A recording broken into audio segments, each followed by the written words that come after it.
चंद्रकांत पाटील यांच्या त्या वक्तव्यावरून आता अजित पवारांची खतखत बाहेर पडली आहे। चंद्रकांत पाटील यांचं ते वक्तव्य चुकीचं होतं असं अजित पवारांनी म्हटलंय।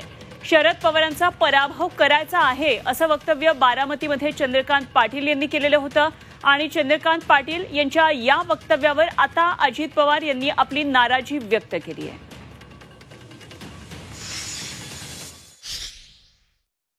आम्हाला शरद पवारांचा पराभव जास्त वजनदार। ज्यांनी 19 सरकार कोणामुळे गेलं?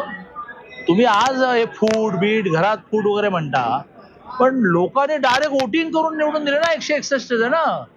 ती फूट नव्हती काय की तुम्ही शिवसेनेला बाहेर काढलं?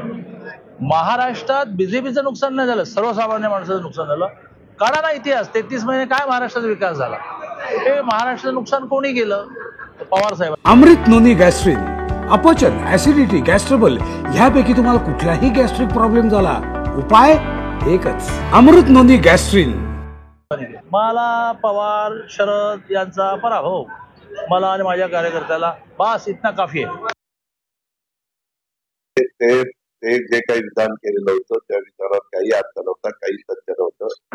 नंतर आम्ही चंद्रकांत दादांना म्हणालो की दादा तुम्ही आपलं पुण्यामध्ये बघा काम, मी काय असेल ते बारामतीत आमचे कार्यकर्ते बघतील। त्यांनी ते बोलायला नको होतं, परंतु शेवटी ते का बोलून गेले आम्हाला माहिती नाही, पण नंतर त्यांनी अवाक्षर देखील काढलं नाही आणि ती निवडणुकीत पवार साहेब उभेच नव्हते तर पवार साहेबांचा पराभव करण्याचा प्रश्न येतो उड्या।